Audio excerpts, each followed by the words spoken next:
Sir. You பத்தி அவங்க எதுவுமே சொல்லல. யூ பத்தி சொல்லல. ஓகேங்களா?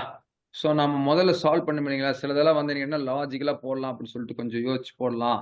எல்லாத்துக்குமே ஃபார்முலா யூஸ் பண்ண முடியாதுன்னு சொல்லி பேசிட்டு இருந்தோம் இல்லைங்களா? கொஸ்டின் நான் சொன்னேன்ல லாஜிக்கலா யோசிச்சு பாருங்க எங்க வரும் அப்படிங்கிறதெல்லாம். இதுக்கு முன்னாடி போட்ட இந்த ப்ராப்ளத்துல நம்ம அதை பார்த்துருப்போம்னு நினைக்கிறேன். இது 36 centimetre away from the mirror. இது ஃபார்முலா யூஸ் பண்ணி போடலாம் அப்படின்னு நல்லா பேசிட்டு இருந்தோங்களா? ஞாபகம் இருக்குங்களா? Yes sir. ஆமா. ஸோ அதே மாதிரி தான் இப்போ இங்கேயும் அந்த மாதிரியான லாஜிக்ஸ் யூஸ் பண்ணணும். அப்போ அதுக்கு அந்த இமேஜ் ரியலு, விர்ச்சுவலு, என்லார்ஜ் ஆகுது எல்லாமே நமக்கு ஞாபகத்துக்கு இருக்கணும். சரி. இப்போ இன்னொன்று கவனிங்க. நம்ம இதுக்கு முன்னாடி போட்டது பாருங்க. மிரர் இப்படி போட்டிருப்பேன். போட்டுட்டு இது பிரின்சிபல் ஆக்சஸ் இப்படி போயிருக்கும். ரைட். அதில் நான் என்ன கேட்டேன்னா ஒரு இமேஜ்னா நான் இப்படி வச்சிருப்பேன் அந்த இமேஜ். உங்களுக்கு அந்த எழுதின அந்த 4 கேஸுமே அப்படி தான் போட்டிருந்தோம். ஏன்னு இருக்கும். ஸோ பின்னு இருக்கும். ஸோ இந்த இமேஜ் வந்து ஆப்ஜெக்ட். இமேஜ் வெர்டிக்கல் ஆப்ஜெக்டா. ஸோ இந்த ஆப்ஜெக்டோடைய இமேஜ் எங்கே கொடுக்குது அப்படிங்கிற நீங்கள் இதில் நிறைய கண்டிஷன் இருக்கு. பியாண்ட் சியா, அட் சியா, இல்லை அட் எஃப்ஆ, இல்லை இன்பிட்வீன் சி அண்ட் எஃப்ஆ, இப்படியெல்லாம் நிறைய கண்டிஷன்ஸ் இருக்கு. அதுக்கு தகுந்த மாதிரி இமேஜ் கீழேயோ இல்லைன்னா வெர்ச்சுவல் இமேஜ் எங்கேயோ விழுந்திருக்கும். புரிஞ்சுதானுங்களா? சரி, இப்படி போட்டிருப்போம். ஆனா இந்த ப்ராப்ளத்துல பாருங்க, a thin rod of length, சரிங்களா, f/3 is placed along the optic axis of a concave mirror ன்னு சொல்லிட்டாங்க. perpendicular to the axis ன்னு சொல்லல.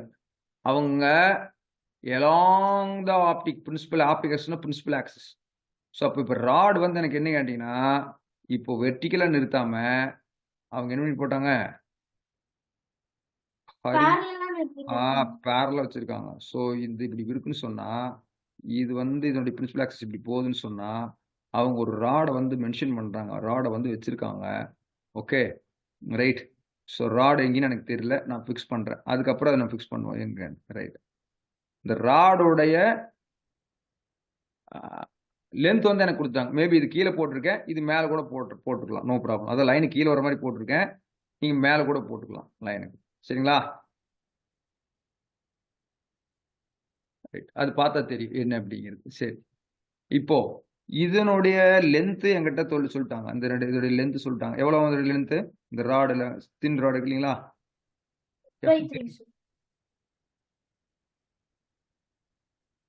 f/3. சரிங்களா?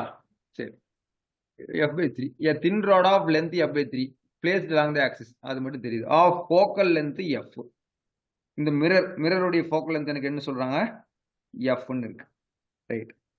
such that இங்க நல்லா கவனிங்க, இமேஜ் வந்து எப்படி இருக்காமா, ரியலாவும் எலாங்கேட்டட்னா என்லார்ஜ்டாவும் இருக்கு.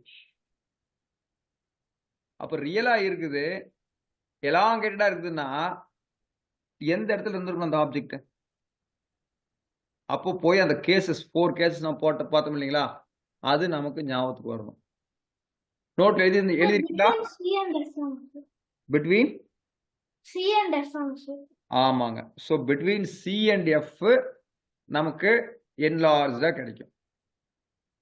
அப்போ உங்க நோட்டை ரெஃபர் பண்ணி பாருங்க, அதுல நாம அந்த கேசஸ் போட்டிருப்போம். இந்த கேஸ்ல பாருங்க,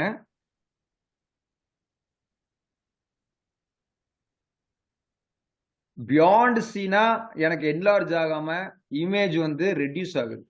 அப்ப இந்த ஆப்ஷன் வராது, தப்பு. சீல இருந்ததுன்னு சொன்னா ஆப்ஜெக்ட் என்ன சைஸோ அதே சைஸ் இமேஜ் வரணும். ஆனா அவங்க எலாங்கேட் ஆயிடுச்சு, பெருசாயிருச்சுங்கிறாங்க. அப்ப கண்டிப்பா பாருங்க தேர்ட் ஆப்ஷன். ஸோ சிக்கும் எஃப்க்கு இடையில இருந்திருந்தா மட்டும்தான் அந்த இமேஜ் எனக்கு என்ன ஆயிருக்கணும், என்லார்ஜ் ஆயிருக்கணும். புரியுதுங்களா? இல்ல எஃப் தாண்டி இருக்குன்னு வச்சுங்களேன், பாருங்க எஃப்க்கு உள்ள போயிருச்சு. சிக்கு அண்ட் எஃப்க்கு இருந்தாலும் எலாங்கேட் ஆயிருக்கு, எஃப்க்கு முன்னாடி இருந்தாலும் எலாங்கேட் ஆயிருக்கு. ஆனா அவங்க சொல்லியிருக்காங்க ரியல் இமேஜ்ங்கிறாங்க. அவங்க என்ன சொல்றாங்க, ரியல் இமேஜ் எனக்கு ஃபார்ம் ஆகுதுங்கிறாங்க. இப்போ நீங்க இது சூஸ் பண்ணீங்கன்னா இது வெர்ச்சுவல் இமேஜ் ஆயிடும். அப்ப இந்த கேஸ் வரப்போறது இல்லை. அப்ப நமக்கு எஃப் தாண்டி இருக்காது, சிக்கும் எஃப்க்கும் இடையில இருக்கும். அப்ப அதுக்கு எதை யூஸ் பண்ணிட்டேன் நானு, இந்த ரியல்னு சொன்ன ஒரு க்ளூவும் எலாங்கேட்டட் ஆயிருக்கு, என்லார்ஜ் ஆயிருக்குங்கிறதையும் க்ளூவா வச்சுக்கிறேன். வச்சுக்கிட்டு இப்ப கொடுத்த இந்த 4 ஆப்ஷன்ல அது எங்க தேர்ட் ஆப்ஷன் சிக்கும் எஃப்க்கு இடையில தான் கண்டிப்பா அந்த ராட் இருந்திருக்கும். புரியுதுங்களா? இது ஏதாவது டவுட் இருக்கா? No sir. நோ. சரி, அப்ப பாருங்க, இந்த கொஸ்டின்ல அவங்க ரியல்னு கொடுத்துருக்காங்க, அப்புறம் எலாங்கட்னு கொடுத்துருக்காங்க. ஸோ இந்த ரெண்டு கண்டிஷனுமே எனக்கு அந்த கேஸ் 3ல தான் வந்து எனக்கு மீட் ஆச்சு. ஓகே, அப்ப அதனால நான் என்ன தெரிஞ்சுக்கிறேன், கண்டிப்பா இது சிக்கும் எஃப்க்கும் இடையில இருக்கும் அப்படி தெரிஞ்சுக்கிறேன். ரைட்டுங்களா? சிக்கும் எஃப்க்கும் இடையில. ஸோ எஃப்ங்கிற பாயிண்ட் இங்க இருந்திருக்கலாம். இது எஃப். ஏன்னா இது ஃபோக்கல் லென்த் கீழ இது எஃப்னு சொன்னா இந்த சிங்கிற பாயிண்ட் 2 டைம்ஸ் எஃப்னு இருக்கு. புரியுதுங்களா? Radius of curvature equal 2 times எஃப்னு இருக்கும். அப்ப இது இந்த டிஸ்டன்ஸ் இந்த டிஸ்டன்ஸ் எனக்கு ஈக்குவலா இருக்கணும். அதாவது இந்த டிஸ்டன்ஸ் தான் இந்த சி டு எஃப்பும் எஃப் டு இது போல் பி. ஓகே, டிஸ்டன்ஸ் ஈக்குவலா இருக்கணும். சரி, இன்னொன்னு கவனிங்க, சிக்கு எஃப்க்கு இடையில தானே வைக்கணும். நான் ஏன் கரெக்டா கொண்டு போய் சியோட ஒட்டி வச்சுட்டேன் இந்த ராடு? நான் என்ன கேட்கறேன்னா, சிக்கும் எஃப்க்கும் இடையில அந்த ராடு இருந்தாதான், புரியுதுங்களா, எனக்கு இவங்க சொன்ன ரியல் எலாங்கட் கிடைக்குன்னு அர்த்தம். பாருங்க, சி கடையில எஃப் கடையில நான் இப்படி கூட போடலாமல்ல. நான் ஏன் இந்த சியை ஒட்டி போட்டிருக்கேன்? தம்பி நான் என்ன கேட்கறேன்னா, சி இங்க இருக்கு, எஃப் இங்க இருக்கு. நான் அந்த ராடு தெரிஞ்சது சிக்கு எஃப் கடையில வைக்கணும்னு தெரிஞ்சிருச்சு. நான் நினைச்ச பாருங்க, இப்படி கூட வைக்கலாம் அந்த ராடை. இல்லைன்னா ராடை நான் இப்படி கூட வச்சிருந்திருக்கலாம் சிக்கு எஃப்க்கு இடையில. புரியுதுங்களா? ஆ சார் எஃப் கிட்ட வச்சீங்கன்னா வந்துட்டு ரொம்பவே பெருசாயிடும் சார். இல்ல சார், எஃப் கிட்ட நீங்க ரொம்ப வச்சிட்டீங்கன்னாங்க சார் அது இன்ஃபினிட்டிக்கு போயிடும் சார். இன்ஃபினிட்டிக்கு போயிருமா? ஆமாங்க சார், இமேஜ் வந்துட்டு இன்ஃபினிட்டில தான் வரும்.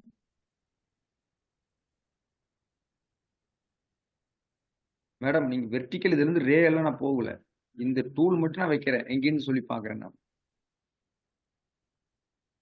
இது சிங்கிள் பாயிண்ட் கிடையாது இல்ல, உங்களுக்கு வெர்டிக்கல் லைன் கிடையாது இல்ல. நீங்க வெர்டிக்கலா வச்சீங்கன்னா தான் நீங்க அப்படி சொல்ல முடியும். ரே போடுவீங்க, மேல இருந்து விழுகும். இது வெர்டிக்கலே கிடையாது, ஹரிசான்டல் ஆச்சு அது.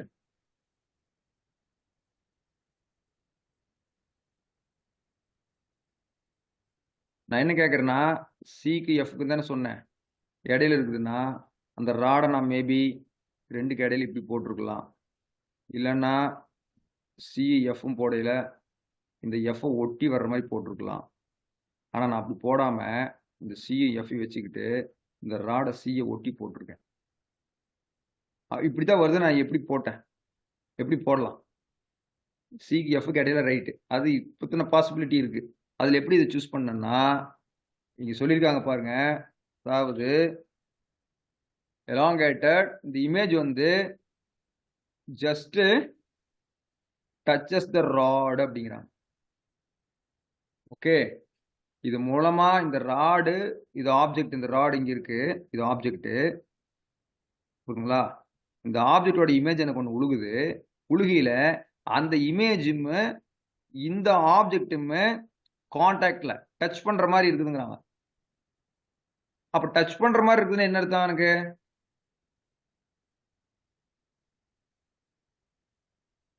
இந்த ராட் அப்படின்னு என்ன அர்த்தம்? நம்ம என்ன சொல்றது புரியுது? சோ இன்னொரு பேசிக் ரூல் இங்க பாத்தீங்கன்னா தெரியும்.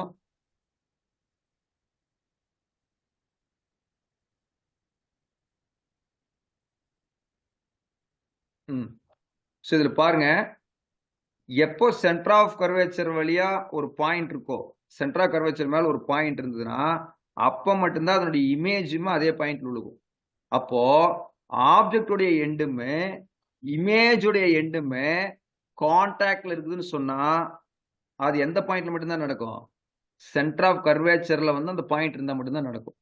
அப்ப அதை இந்த கேஸ் 2 இருந்து எடுத்துக்கிறேன் நான், அதுல இருந்து க்ளூ எடுத்துக்கிறேன். புரியுங்களா? அதனால இந்த நீட் ஜேஇ கொஸ்டின் எல்லாம் இந்த மாதிரி தான் இருக்கும்.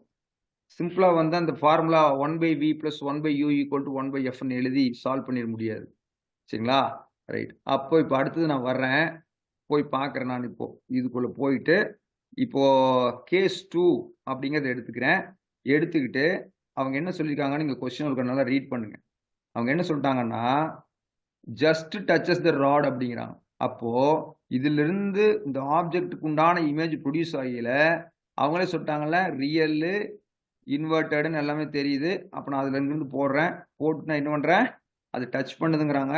அப்ப இந்த பாயிண்ட் 2 கொஞ்சம் இருக்குன்னா கண்டிப்பா இது சி பாயிண்டா தான் இருக்கணும். இது இமேஜ் என்லார்ஜா இருக்கு. புரியுதுங்களா? இது இமேஜ், இது ஆப்ஜெக்ட். அப்ப சிங்கிற பாயிண்ட்ல தான் இது டச் பண்ணியிருக்கோம். அப்ப இது ஆப்ஜெக்ட்டுக்கு உண்டான ராடு, ரைட்? இது ராடோட இமேஜ். புரியுதுங்களா? சில சமயம் நீங்க ஆப்ஜெக்ட் மேல கூட வச்சு இமேஜ் கீழ கூட வைக்கலாம். அதாவது இமேஜ்னா நான் ஆக்சுவலா இந்த பிரின்சிபல் ஆக்சஸ் கீழ இருக்கிற மாதிரி போட்டிருக்கேன். புரியுதுங்களா? நீங்க பிரின்சிபல் ஆக்சஸ் மேல இருக்கிற மாதிரி போட்டீங்கன்னா இமேஜ் அதுக்கு தகுந்த மாதிரி விழுகும். இன்வெர்டட் ஆகி விழுகும். அது நம்ம அடுத்தது மேக்னிஃபிகேஷன் கண்டுபிடிக்கல தான் தெரியும். அது இன்வெர்டட் ஆயிருக்கா இல்லையா அப்படின்னு. ஏன்னா இனி நம்ம கன்க்ளூட் பண்ணலையே. பட் நார்மலாக நமக்கு தெரியும் சிக்கு எஃப்க்கு இடையில வச்சோம்னா அது இன்வெர்ட் ஆகி தான் விழுகும் அப்படிங்கிறது. இதுல டவுட் இருக்கா இந்த தியரியில இன்ன வரைக்கும் பேசுனதுல? No sir. நோ. சரிங்க, இன்னைக்கு நம்ம இந்த சொல்லுங்க சார் அவங்க மேக்னிஃபிகேஷன் ஒரு நம்பர் வைஸ் அக்யூரசி கேட்டிருக்காங்க சார், இல்ல greater than or lesser than 1 கேட்டிருக்காங்க சார். இல்லைங்க, இது ஆக்சுவலா என்ன கேட்டீங்கன்னா டிஸ்கிரிப்டிவ் கொஸ்டின்ஸ்ங்க. ரைட்டுங்களா? என்னதுங்க சார்? நம்பர்ல நீங்க சொல்லணும், நம்பர்ல சொல்லணும்.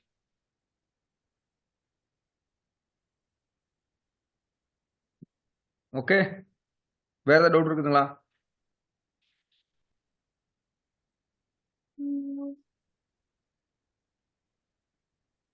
சரிங்க, ரைட். ஸோ நம்ம திருப்பி நாளை விட்டு நாளைக்கு, ஏன்னா நாளைக்கு செவ்வாய்க்கிழமை கிளாஸ் கிடையாது, நாளானைக்கு நம்ம கண்டினியூ பண்ணுவோம். சரிங்களா? இதனுடைய ஒரு பாயிண்ட் ஃபிக்ஸ் பண்ணிட்டேன். இப்போ இந்த ஆப்ஜெக்ட்ல இருக்கக்கூடிய இந்த பி பாயிண்ட் தான் பி டேஷா விழுந்திருக்கு. அப்போ பிங்கிறது தான் என்னுடைய ஆப்ஜெக்டோடைய லொகேஷன். ஓகே, இந்த யூ தான் வந்து, அதாவது இந்த டிஸ்டன்ஸ் தான் நான் யூ எழுதுறேன். இந்த பாயிண்ட் கூடிய டிஸ்டன்ஸ் வந்து எனக்கு என்னது, இது யூ. இந்த பி, இந்த பி தான் இங்க பி டேஷ் இமேஜா மாறுது. கரெக்டுங்களா? ரிஃப்ளெக்ட் ஆகி வரையில. அப்போ இங்கிருந்து இது வரைக்கும் எடுத்தது எனக்கு யூவா இருக்கும். ஸோ இந்த பாயிண்ட் எனக்கு என்னவா இருக்கும், பியா இருக்கும். கரெக்டுங்களா?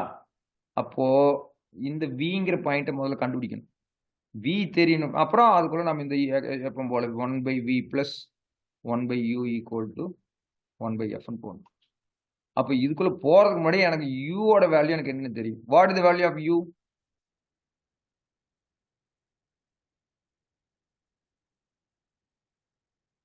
இன் டர்ம்ஸ் ஆஃப் 2f ல சொன்னா, இந்த இன் டர்ம்ஸ் ஆஃப் ஃபோக்கஸ் லென்த்ல சொன்னா என்ன எழுதலாம் u க்கு?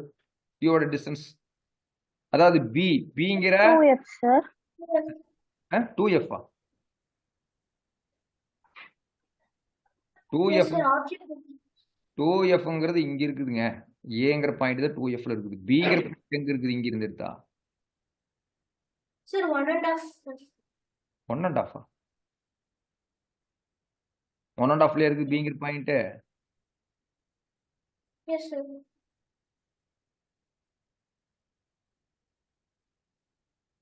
1.5 இருக்கு அப்படின்னா அது f/2 இருக்கணும். f/2 எழுதிருக்கீங்க நீங்க. f/3 sir. அப்ப இது எங்க இருக்கும், இங்க எடுத்தா 1.5 f இருக்கும், இருக்காதுல்ல? No sir. அப்ப எப்படி கண்டுபிடிக்கிறது அது? Sir 1/f is equal to 1/u plus 1/v. Madam அங்க ஏன் மேடம் நீங்க போறீங்க? u equal to இதுல இருந்து Sir minus பண்ணணும் sir. எதை மைனஸ் பண்ணணும்? 2f ல இருந்து f/3 மைனஸ் பண்ணணும். 2f ல இருந்து f/3 sir. Very good. So 2f ல இருந்து மைனஸ் f/3 நான் சப்ட்ராக்ட் பண்ணேன்னா எனக்கு இந்த வேல்யூ தெரியும். ஏன்னா 2fங்கிறது a உடைய லொகேஷன். கரெக்டுங்களா? அதுல இருந்து இந்த f/3 சப்ட்ராக்ட் பண்ணேன்னா எனக்கு இந்த பாயிண்ட் கேப்சர் பண்ணலாம். ரைட். அப்ப ஈக்குவல் டு எனக்கு என்ன வருது, இது கால்சியம் எடுத்து என்ன வரும் ஃபைனல் ஆன்சர் சொல்லுங்க பாப்போம். 5f/3 sir. 5f/3.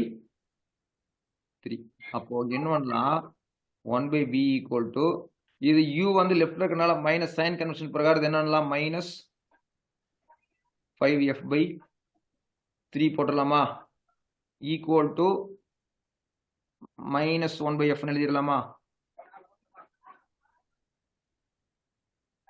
இப்போ 1 by v equal to என்ன பண்ணலாம் 5f by 3 மைனஸ்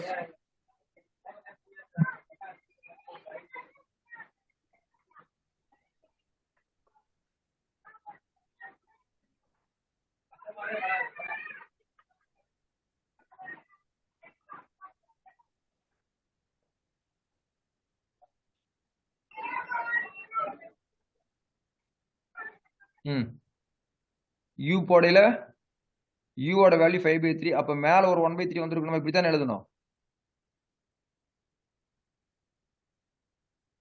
சரிதானுங்களா அப்ப இங்க போடையில திருப்பி எழுதியில 3 by 5 நீங்க வந்திருக்கும் இல்லையா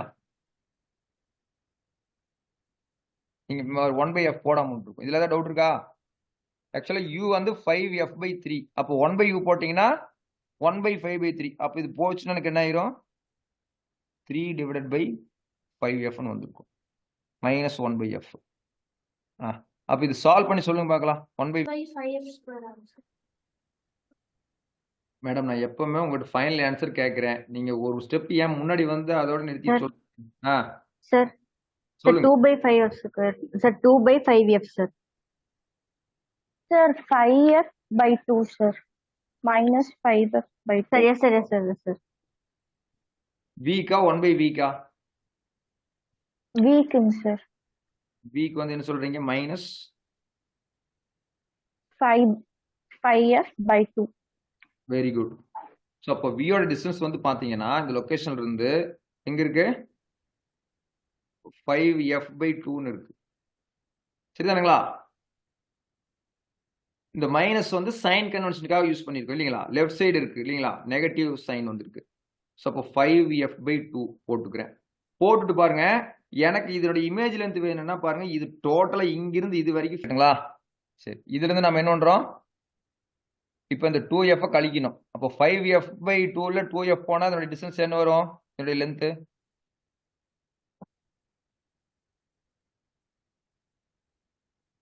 ஃபைவ் எஃப் பை 2 அப்படிங்கிறது எனக்கு என்னதுங்க u sir v v sir இல்ல மேடம் 5 by 2ங்கிறது என்ன சொல்ல வந்தேன்னா 5f by 2 வந்து 2.5fன்னு சொல்ல வந்தேன் ஓகேங்களா அப்போ 2.5ல இருந்து 2வை கழிச்சிடணும் கரெக்டுங்களா 2fங்கிறது அப்போ எனக்கு இது என்ன ஆயிரும் 0.5fன்னு இருக்கும் இந்த 0.5 எப்படி எழுதலாம் நீங்க இது ஃப்ராக்ஷன் இருக்கிறதுனால இதையும் ஃப்ராக்ஷன் எழுதினோம்னா ஸோ f by 2ன்னு வந்திருக்கும் சரிதானுங்களா சார் மைனஸ்ல தானங்க சார் வரணும் வெரி குட் ஸோ ஆன்சர் வந்து லென்த் எழுதுங்க இமேஜ் உடைய ஹைட் கேட்டுங்களா டிவைடட் பை ஆப்ஜெக்ட் போடுவீங்க ஸோ இமேஜுக்கு வந்து இப்போ எனக்கு என்ன வந்துருச்சு -5/2 கேட்டுங்களா ஏன்னா பாருங்க வியூங்கிறது போட முடியாது இதுக்கு வியூன்னு போட முடியாது இதுக்கு ஏன்னா வி போட்டீங்கன்னா பாருங்க இந்த பாயிண்ட்டுக்கு ஒரு வி இருக்கு இந்த பாயிண்ட்டுக்கு ஒரு வி இருக்கு அதே மாதிரி யூ போட்டீங்கன்னா இந்த ராடுக்கு இங்க ஒரு யூ இருக்கும் இங்க ஒரு யூ இருக்கும் அதனால வி பை யூ போட்டீங்கன்னா மாட்டிப்பீங்க அதுக்குள்ள அது போட முடியாது right so H by H length நமக்கு தெரியும் இதனுடைய லென்த் f by 3 இமேஜோடைய லென்த் f by 2 அப்போ இப்படி போடுறதா நமக்கு ஈஸியா இருக்கும் கன்ஃபியூஸ் ஆகாம இருக்கும் ஸோ இது எனக்கு என்ன ஆயிரும் f by 3 சரிதாங்களா அப்போ எஃப் கேன்சல் ஆயிடுச்சுன்னா -3/2ன்னு ஆன்சர் வந்துடும் இப்போ -1.5 வந்துடும் நீங்க v by u போட்டீங்கன்னா v பாருங்க இந்த b டேஷ்க்கு தான் எடுத்திருப்பீங்க v அதே மாதிரி u வந்து இந்த b க்கு தான் எடுத்திருப்பீங்க அதை வச்சுட்டு மேக்னிஃபிகேஷன் நம்ம எப்படி பண்ணுறது அதனால இந்த லென்த்தை போட்டுருங்க இந்த ஹைட் போட்டால் நம்ம எக்ஸாக்டா எவ்வளவு மேக்னிஃபிகேஷன் ஆயிருக்குன்னு கண்டுபிடிச்சிடலாம் இதுல வேற ஏதாவது டவுட் இருக்கா